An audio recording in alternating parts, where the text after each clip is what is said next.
Hello, this is the annotation for Rime of the Ancient Mariner. So before we begin here, there's usually four stanzas in this entire poem, and the rhyme scheme for it is usually A B C B, with the second and fourth line, or last word of the line, rhyming. So with that said, I will begin the annotation process. It is an ancient mariner, and he stoppeth one of three by thy long grey beard and glittering eye. Now wherefore stoppest thou me? A mariner is a sailor, and there's three wedding guests, but he grabs one of them, and he asks, "Why stop me?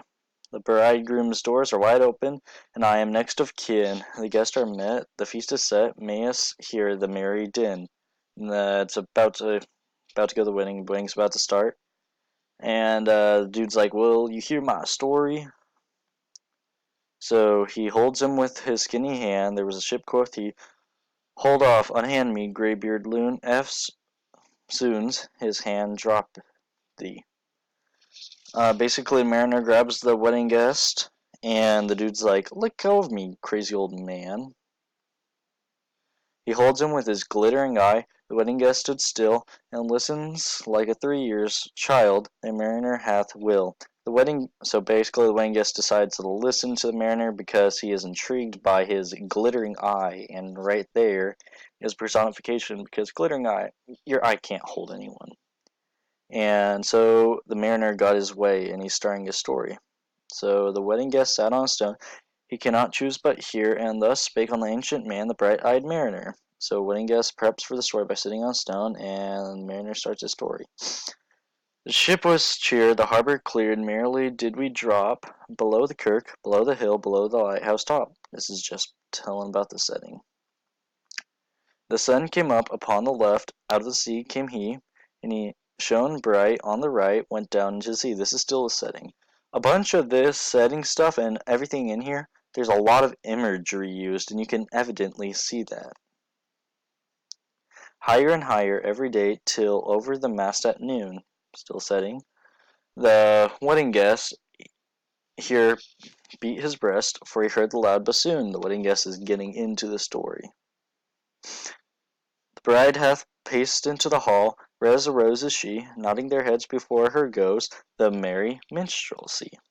So the wedding is about going on, and the bride is super pretty, red as a rose is she is a simile, and minstrelsy, she is super happy about the wedding, because who's not happy about their wedding day? The wedding guest, he beat his breast, yet he cannot choose but hear, and thus spake on the ancient man, the bright-eyed mariner. So the wedding guest is super determined to hear the mariner's story. He's like super into it, and I highlighted just those last two lines because this was repeated, and some of the rhymes in here is repeated more than once, so look out for that. So basically, the mariner's continuing the story. And now the storm blast came, and he was tyrannous and strong. He struck with his overtaking wings and chased us south along.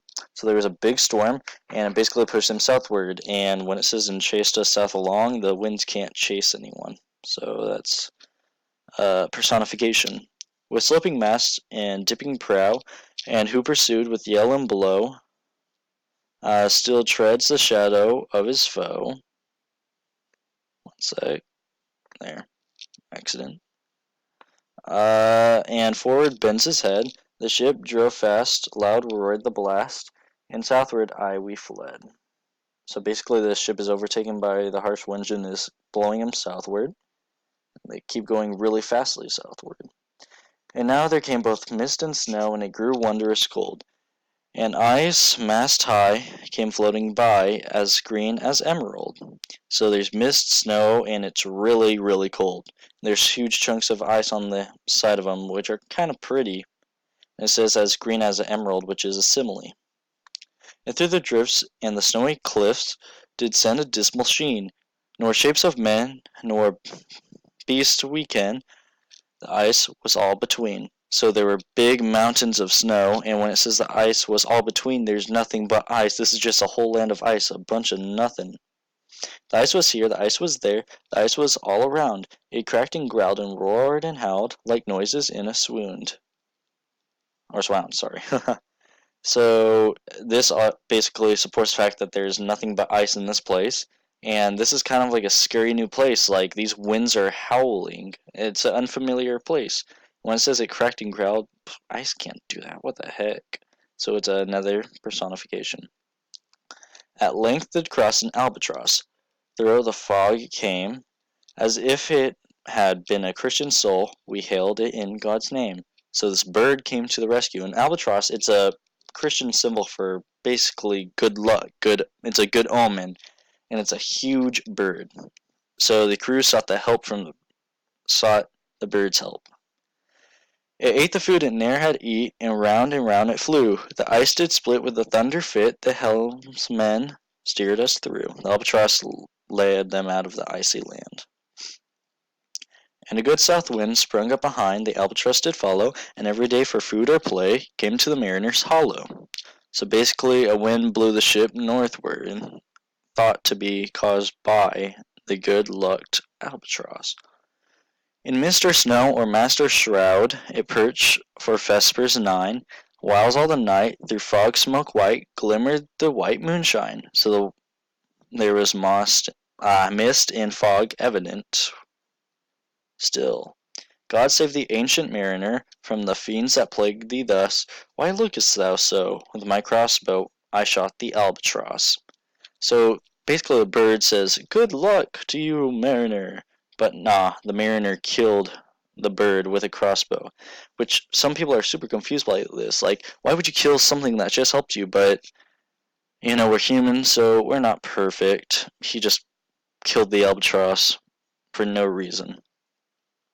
The sun now rose upon the right, out of the sea came he, still hid in mist, and on the left went down into the sea, so the bird falls down into the sea. And the good south wind still blew behind, but no sweet bird did follow, nor any day, for food or play, came to the mariner's hollow. So the wind continued, but there was no more albatross. And I had done a hellish thing, and it would work 'em woe, for all averred I had killed the bird that made the breeze to blow.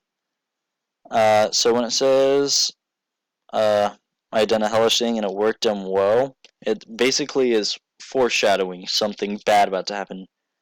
So the crew took some of the blame for killing the bird, but they cheered because they thought maybe it was a good thing. So, ah, wretch, said they, the bird to slay, that made the breeze to blow. They're like, ooh, it is a pity to kill the bird. Nor dim nor red, like God's own head, the glorious sun uprist. Then all averred I had killed the bird that brought the fog and mist. 'Twas right, said they, such birds to slay, that bring the fog and mist. So they thought that the bird, or the albatross, brought the mist, so they cheered for the mariner and were like, good job, dude. The fair breeze blew, and the white foam flew, the furrow followed free. We were the first that ever burst into the silent sea. So the ship blew to the silent sea in the middle of nowhere. And when it says furrow followed free, that's another alliteration, tracing that five times fast. Down dropped the breeze, the sails dropped down, 'twas as sad could be, and we did speak only to break the silence of the sea. So the breeze stops and they're basically stuck there, and they spoke to break the silence. And in a hot and copper sky, the bloody sun at noon, right up above the mast did stand, no bigger than the moon. So their sun was there, and bloody sun, that's just another imagery. And basically, it's so hot and dry, and the sailors are just there, or the sails are just there to exist, like they're not being used.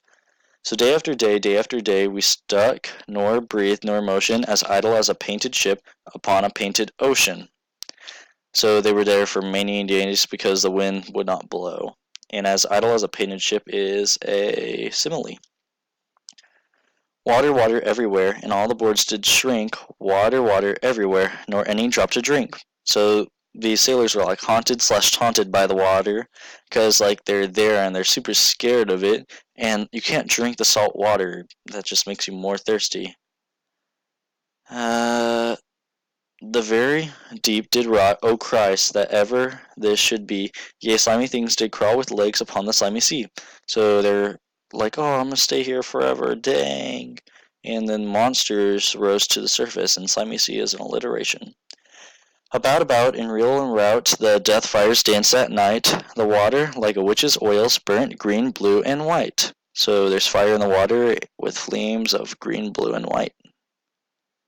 And some in dreams assured were of the spirit that plagued us so. 9 fathom deep he had followed us from the land of mist and snow. So the crew had dreams that a spirit had followed them from the ice place, and basically it cursed them for killing the albatross.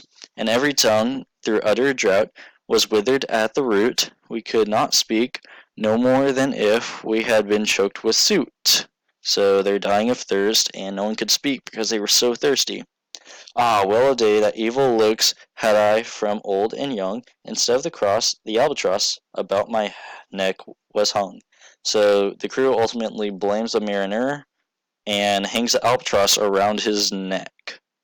So that's all we had to do for this, but I can basically summarize the the rest of the poem.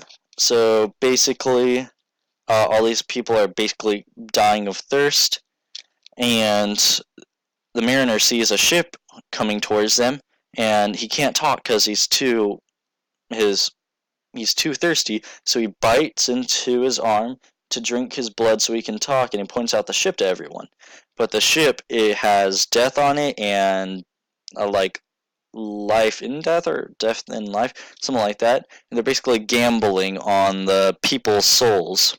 And the life and death dude won. And basically, those dudes are still dying, but they're kind of like zombies. And they're staring at the mariner. So the mariner is just, he's overcome with guilt. He's pondering his life choices, like, why did I kill the bird? So he's looking at the creatures of the deep, and he looks at them and he's like, oh, they're actually quite elegant. And when he thinks this, angels basically rose his crew, and a little after that, his ship sank, and he woke up on another ship, and he told him of the story, and these guys were scared or whatever. And basically, what the mariner does is he goes around on land and shares his story to people who look like they need to hear it or just need to hear the story. And that's why he went and told uh, the wedding guest, and the wedding guest left, but he was sad, but he was just a bit wiser. So that's the annotation video for this. Thank you.